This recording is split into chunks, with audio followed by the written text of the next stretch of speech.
Bonjour à tous et merci d'être avec nous. On est comme d'habitude à Bassin-Labou, on est comme d'habitude ici même chez Canal Austral pour parler dans cette émission Zigzag de religion, de religieux. Pour ça, j'ai le pasteur Pierre avec moi. Bonjour, pasteur. Bonjour, bien-aimé Jean-Claude. Toujours un plaisir renouvelé d'être ici à Canal Austral. Merci. Ça me fait toujours plaisir quand vous êtes là parce que généralement, quand vous êtes là, il y a toujours pasteur Myriam aussi avec nous. Pasteur Myriam, hein, bonjour. Bonjour, mon frère. Merci, pasteur Pierre. Merci beaucoup. On va parler d'un sujet aujourd'hui qui est un sujet, comme on dirait, un sujet d'actualité. Oui. Hein, d'actualité. Hein. Eh bien, il y a une période là, qui est cette période politique là, et on va se demander comment doit se placer le chrétien dans son environnement de tous les jours et avec tous les événements qui arrivent tous les jours, et notamment la politique actuellement. Est-ce que on est chrétien compatible à la politique? Très bien. Une très bonne question, bien-aimé Jean-Claude. Oui. Le chrétien est-il compatible à la politique? Est-ce qu'un chrétien a le droit de voter? Que dit Jésus-Christ par rapport à cette question politique? Le chrétien vit dans la société. Le chrétien est supposé être la lumière de la société, telle que notre Seigneur Jésus. Il dit, vous êtes la lumière du monde. Vous êtes le sel de la terre. Allez et faites quoi? Et illuminez les lieux ténébreux. Nous savons aujourd'hui, bien-aimé Jean-Claude, que le monde politique est infesté de mauvaises personnes, de mauvaises pratiques. Et de mauvaises intentions. Et de mauvaises intentions et de mauvaises personnes. Il y a plein de Judas dans le monde politique. Judas était un apôtre. Jésus était un apôtre, mais malheureusement. Judas était le trésorier de Jésus. De Jésus. Hein? Alors, dans le monde politique, on en trouve toujours. Alors, Jésus-Christ, pour revenir à la question, comment donc le chrétien doit-il se comporter pour ne pas voter un Judas? Comment le chrétien doit-il savoir que celui-là, malgré son franc-parler, malgré son éloquence, je crois que s'il fallait écouter Judas, il devait avoir une très bonne éloquence, hein? Il parlait bien. Mais le chrétien né de nouveau ne doit pas tomber dans le piège du beau parler de nos hommes politiques. Bien sûr, bien Parce sûr. que l'expérience a montré que dans la plupart des cas, l'homme politique, une fois arrivé au pouvoir, ne fait toujours pas ce qu'il a promis faire. Bien sûr, on a ce qu'on appelle des promesses électorales. Les promesses. Les promesses électorales, c'est un petit peu chose classique, ça. Avant d'arriver au pouvoir, on promet, on va faire ça, on promet, on va faire ça, on promet que l'autre n'est pas bon, hein, et on s'insulte les uns les autres, on tire sur l'un, on tire sur l'autre. Celui qu'on a fréquenté, qu'on a mangé avec pendant il devient ton ennemi. Voilà. Oui. À cause de la politique. À cause de la politique. Mais en tant que chrétien, on ne peut pas faire des choses comme ça, pasteur. Wow, thank you. En tant que chrétien, le chrétien, c'est l'homme de l'excellence. C'est l'homme de la justice. Amen. C'est l'homme quand son oui demeure son oui. Le chrétien n'est pas versatile. Aujourd'hui, c'est oui, demain, c'est non. Jésus a dit que ton oui soit oui. En tant que politique, quand je donne mon programme politique à mes comment on appelle ça, à mes votants, ceux qui sympathisent, les électeurs, les électeurs, merci. Alors, je dois m'assurer, parce que c'est ça qui m'amène au pouvoir. Amen. Ils me votent pas en fonction de ma couleur, pas en fonction de ma religion, pas en fonction de ma tribu avec eux. Le chrétien devrait voter en fonction du programme. Bien sûr, la mise en place. La mise en place. Ouais, aujourd'hui, ils ont tous le même programme, hein, de toute façon. Hein. Ouais, il y a des programmes qui sont actuellement décomposés en 10 éléments, la plupart. Il y en a qui ont fait 8, il y en a qui ont 10. Le social, l'économie, la sécurité, et j'en passe. Hein. Il y en a beaucoup comme ça. Ils sont tous pareils. Donc, du coup, comment l'un va être meilleur que l'autre? Et nous, la question qu'on se pose et qu'on se repose encore, comment faire le choix dans des gens qui sont aussi non promoteurs que ces candidats politiques? Parce que j'appelle ça des non-promoteurs, parce qu'on promet beaucoup de choses, on donne. Et on réalise très peu. Et parfois pas. Ouais, mais de toute façon, dans ce qu'ils promettent, on sait bien que c'est pas réalisable, parce que le budget n'est pas suffisant pour faire tout ça. Parce qu'on sait bien que dans les communes, le fonctionnement pour payer les employés, c'est 80%. Il reste 20% pour investir et donc mettre de l'argent dans tout ce qu'on a promis et que ça va pas être possible. Mais l'adage qui dit que promesse et dette ne va pas en politique, ne marche pas en politique. Promesse n'est pas une dette en politique. Oh my God! Donc, promettre n'est pas une dette. Ah non, c'est pas donc, une dette. je peux te promettre Par contre, la lune, entre nous, chrétiens, oui. lorsqu'on promet quelque chose, ça devient une dette. Oui. Et il faut en principe, absolument ta conscience doit te juger. Mais bien sûr. Oh. En politique, ça ne marche pas. Hein? Tout comme en politique, 1 et 1 n'égale pas 2, des fois 3. Ah oui, et puis, le chiffre que l'on veut à côté aussi, ça marche en politique, parce que les mathématiques, les politiques, ils ne savent pas trop comment les faire. Ils le font fait par d'autres personnes, qui généralement s'appellent la Cour des comptes, qui viennent les contrôler leurs comptes. Bon, on fait un petit peu de politique là, mais on sait bien qu'aujourd'hui, nous, on est pris dans un étau, on est chrétien, et on ne sait pas trop comment faire pour s'en sortir là-dedans. Pasteur Myriam, vraiment, donne-nous ce qu'il faudrait pour qu'on puisse s'en sortir un petit peu. On a jusqu'à fin mars, là, pour sortir de cet embryon politique. Et on ne sait pas comment faire. Je vais relancer, je vais passer à passer, je vais l'ouvrir un peu. Voilà. Pour que le chrétien ne se retrouve pas en train d'être embrigadé par des fausses promesses, la Bible nous dit clairement que tout est d'abord spirituel. Amen. Tout succès est d'abord spirituel. Lorsqu'on oublie le succès spirituel, on se base sur le succès physique. On va finir par voter un mauvais candidat. Alors, Pasteur Myriam va nous dire qu'est-ce que le chrétien doit faire pour ne pas tomber dans ce piège du malin, selon la Bible. Alléluia. Merci, Pasteur Pierre. Merci, mon frère Jean-Claude. Je voulais rebondir sur ce que Pasteur a dit. Vous savez, nous faisons souvent référence à la nouvelle créature, celui ou celle qui a donné sa vie à Jésus-Christ. Et notre ministère est basé sur la nouvelle créature. On parle beaucoup de la nouvelle créature parce qu'il faut que toute personne devienne nouvelle créature. Et là, quand il dit qu'il est une nouvelle créature, il dit, tu as parlé tout à l'heure de promesses. Nous savons que Dieu est le Dieu de promesses. Amen. Il nous a déjà bénis. Et qui accomplit toutes ses promesses. Nous, on a l'assurance qu'on n'a pas besoin... Il n'a pas de dette. Il n'a pas de dette. Ça veut dire que Dieu nous a assuré que nous avons toutes les bénédictions. Toutes les promesses sont en nous. Mais entre parenthèses, Dieu nous dit, c'est un fou qui fait des promesses et qui ne l'accomplit pas. Exactement. Voilà, continue s'il te plaît. Nous, en tant que, on va dire, nouvelle créature, ayant la vérité en nous, qui est de Dieu, qui est l'Esprit de Dieu, nous parlons pas de choses à contrario de la parole de Dieu. Dieu nous a dit, Myriam, je t'ai béni. Tu es l'enfant de la promesse. J'accepte ça. Oui, exactement.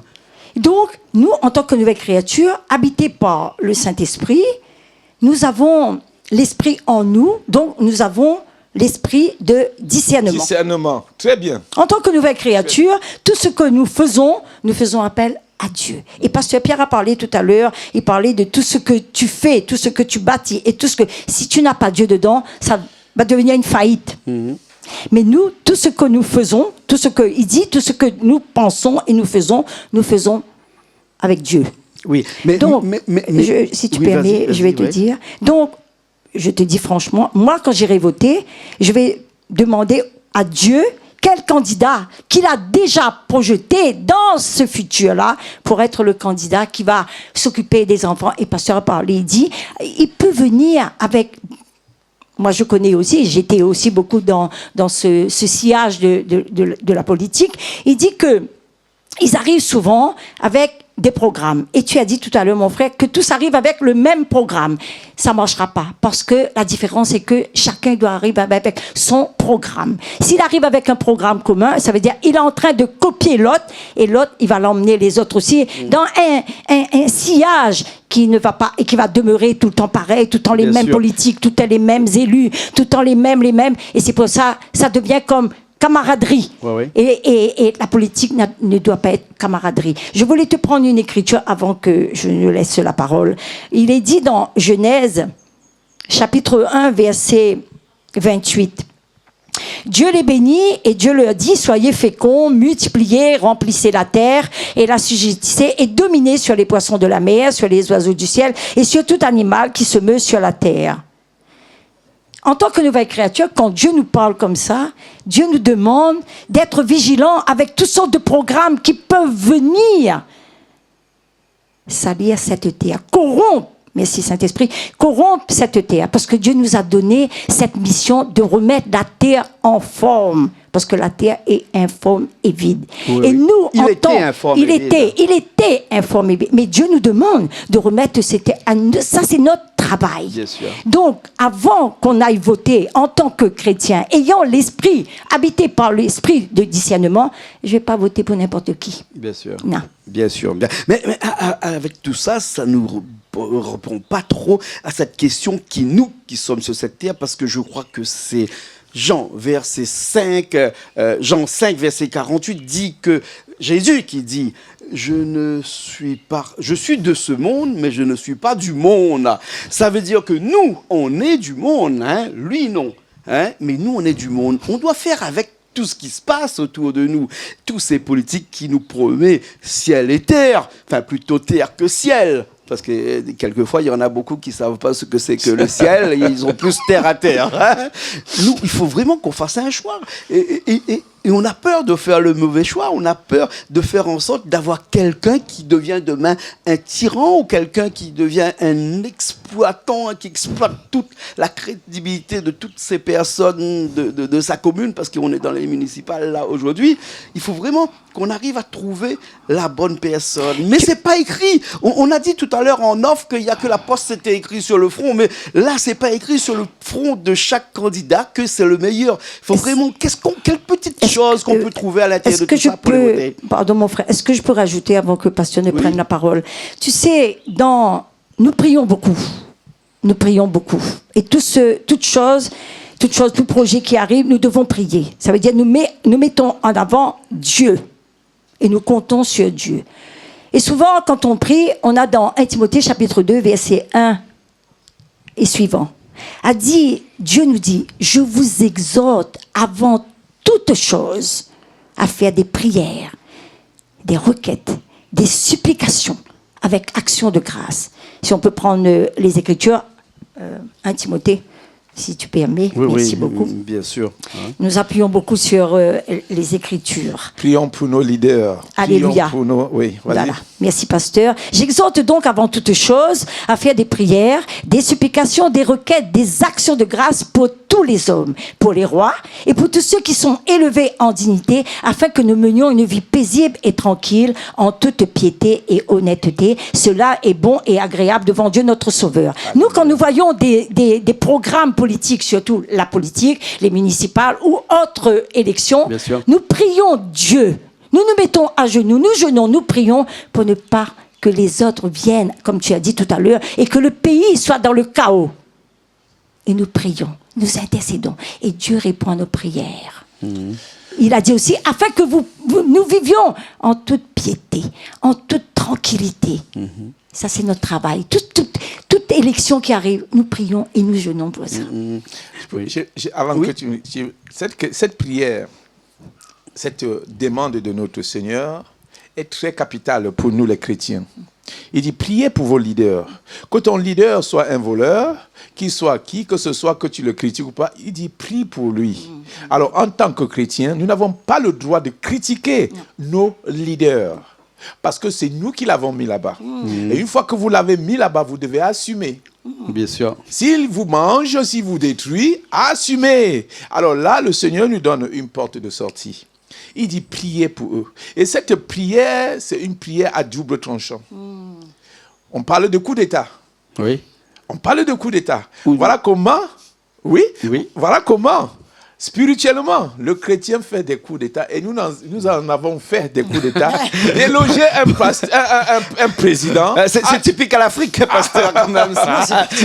Vous connaissez l'histoire de Bob Denard? Oui, bien sûr, bien sûr. Il y en a un à Madagascar qui vient d'être aussi fait là. C'est aussi un coup d'État. Hein, donc, quand nous avons voté un candidat, nous avons le devoir de prier pour lui. S'il fait bien ou s'il fait mal, s'il danse bien, s'il danse mal, prions pour lui. Et c'est en ce moment-là que le Seigneur peut maintenant répondre à nos prières, soit pour l'évincer, soit pour le faire échouer et le faire partir. Voilà comment le chrétien, spirituellement, on fait un coup d'État. Cependant, Jean-Claude, le monde entier appartient à Jésus-Christ. Amen. Ouais, moi, je pensais que le monde entier appartient à ceux qui se lèvent tôt. Mais Jésus-Christ se lève tôt. Jésus-Christ, apparemment, il ne dort pas. Il ne dort pas. Il ne dort même pas.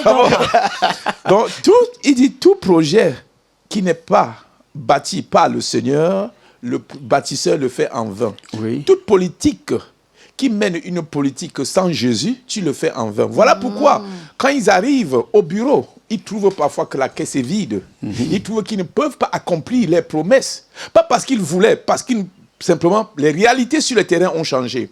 Alors, et le monde est aussi, le système gouvernemental est inféodé par le pouvoir satanique.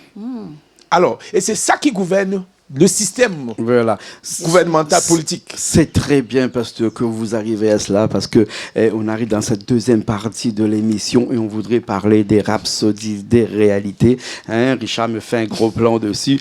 Et aujourd'hui, le jour de l'enregistrement de cette émission, on est ce vendredi, ce fameux vendredi 13 février, qui dit que vivez au-dessus de l'influence de Satan. Oh, Satan entra dans Judas, surnommé Iscario, qui était du nombre des 12. Donc, ça veut dire que Judas faisait partie des apôtres. C'est Luc, verset 22, et Luc 22, verset 3. Judas, comment quelqu'un que l'on décrit comme un voleur, comme on est, c'est pas moi qui le dis, c'est que on dit que la Bible nous dit que Judas était le trésorier du ministère de Jésus et qu'il volait souvent de l'argent dans la bourse. C'est Jean 12, chapitre 6, qui dit ça. Comment peut-on mettre un voleur au sein de sa communauté, au sein de ses apôtres, les 12 apôtres? Il y avait un voleur parmi les 12 apôtres. Je sais pas moi qui le dis, c'est écrit dans la Bible. Ok. Thank you. C'est pas vous qui le dites, c'est écrit. Comment peut-on mettre un voleur? Donc on peut le faire encore aujourd'hui, la preuve de tous les jours. Alors, ça existe encore. C'est intemporel, quoi. C'est intemporel. Ça a daté au temps de Jésus, ça date jusqu'à aujourd'hui. Oui. Comment peut-on mettre un voleur à la place, à la trésorerie? Il dit, manque de connaissances, mon peuple périt. Manque de connaissances, on peut toujours prendre un voleur sans le savoir. Sans le savoir. Pour le cas, et il n'était pas voleur peut-être quand il entrait, mais il entre, il se trouve maintenant barricadé par un système, on dit si tu ne fais pas ceci, tu ne fais pas cela. Ça fait partie parfois des conditions pour accéder à ce poste-là. Il a peut-être la bonne foi. C'est pourquoi il est souvent difficile pour un chrétien de résister dans le monde politique, parce qu'on te pousse à sortir de ton identité pour entrer dans le camp diabolique. Alors, voilà pourquoi parfois ils n'accomplissent pas leurs promesses. Cependant, bien-aimé Jean-Claude, l'homme politique peut bien se préserver s'il se remet entre les mains de Dieu. Amen. Honnêtement. S'il gouverne avec Dieu, il sera le meilleur. On a vu, je peux citer, pas mal de présidents où nous sommes les conseillers et ils font bien. Amen. En Afrique. Alors, qu'est-ce qui amène l'homme politique de tomber? C'est parce que quand tu arrives au pouvoir, tu négliges Dieu. Tu fais du matériel ton Dieu. L'orgueil te prend. Comme les élections que nous aurons ici à La Réunion très prochainement, le Seigneur connaît déjà son candidat. Amen. Et les pasteurs, s'ils sont informés et prophétiques, ils connaissent déjà le candidat qui va gagner. Amen. Bien sûr. On a des communes, on a 12 candidats, n'est-ce pas? Il y en a 7 candidats, et ainsi. Mais l'homme de Dieu connaît déjà le candidat qui va. Comment il le sait? Parce que le succès est d'abord spirituel. Amen. Tu gagnes d'abord dans le plan céleste. Et une fois que tu as gagné là-bas, peu importe ce qui se passe sur la terre, tu finis par gagner. Ouais. Amen. Le politique peut se Alléluia. tromper aussi. Le politique peut faire des erreurs aussi. C'est pareil. Je vous explique une petite adage français qui dit que lorsqu'on est un cycliste, et que nous, à côté, on est un conducteur de voiture. Quand vous dépassez un cycliste, il faut le dépasser assez loin, c'est le code de la route qui nous dit, pour lui laisser la place de tomber. Ah ouais. Hein? Pour lui laisser la place de tomber. Au cas où il tombe. Au cas où il tombe, qu'il ne tombe pas Il sur tombe toi. pas sur vous. Vous le dépassez très loin parce qu'au cas où il tombe, il faut lui laisser la place pour tomber.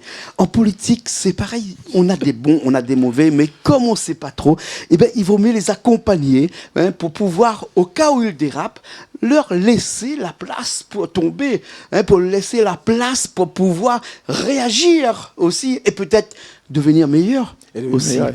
Un politicien, le jour des élections, il est mauvais, mais si on lui laisse un petit peu le temps, peut-être qu'il deviendra meilleur. Et s'il croit en Dieu et qu'il s'y mette sa foi aussi en Jésus-Christ, il deviendra meilleur. Et on peut devenir meilleur dans un mandat. 6 ans, c'est assez pour qu'on puisse devenir meilleur. Aussi, on peut changer. Tout le monde peut changer. Même celui qui a volé avant peut se repentir et dire « je ne volerai plus ». Il est pardonné. Il est pardonné. Il est pardonné et il pourra se rattraper. Et non seulement il ne volera plus, mais il prendra l'argent là où il faut pour donner là où on en a besoin. Très bien. Dieu donne l'opportunité à tout un chacun de changer, même au pire voleur. Vous vous rappelez Jésus-Christ à la croix. À la croix, il y a un voleur qui devait aller en enfer. Mais il a demandé pardon. Et Jésus a dit, aujourd'hui, ce soir, tu seras au paradis avec moi.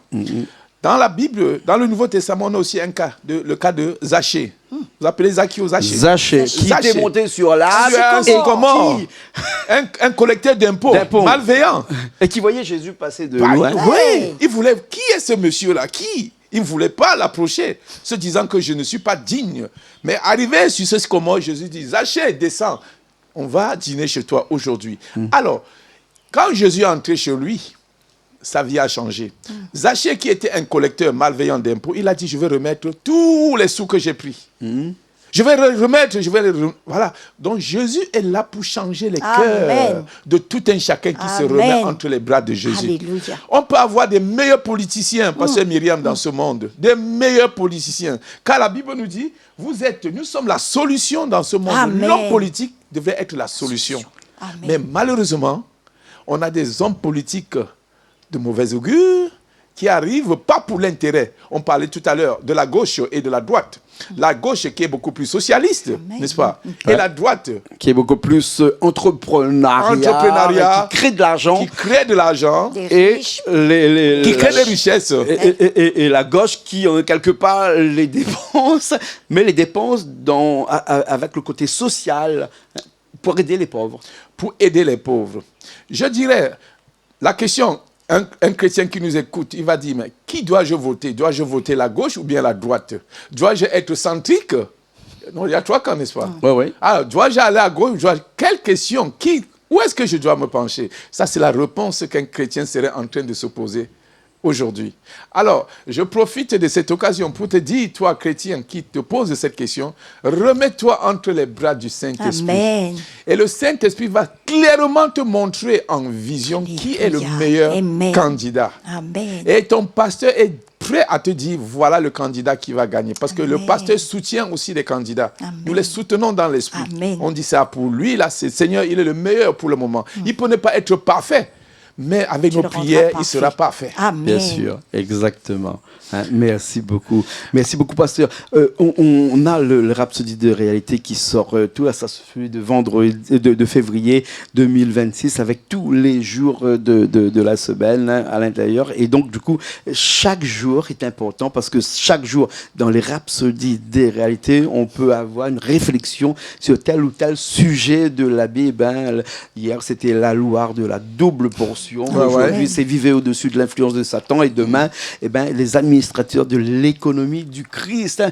Ça nous apprend beaucoup de choses. Ça nous apprend comment gérer notre vie aussi en fonction de la Bible. Hein. De l'économie de Christ. Voilà. Donc Christ a l'économie. Voilà. S'il avait un trésorier, ça veut dire que... Il avait aussi un économiste. Il avait un économiste. Voilà. Donc, on est dans ces moments un petit peu difficiles, des moments électoraux, et on doit faire des choix, parce que les gens qui vont nous diriger demain sont ces gens qu'on a mis en place nous-mêmes, hein, notre décision.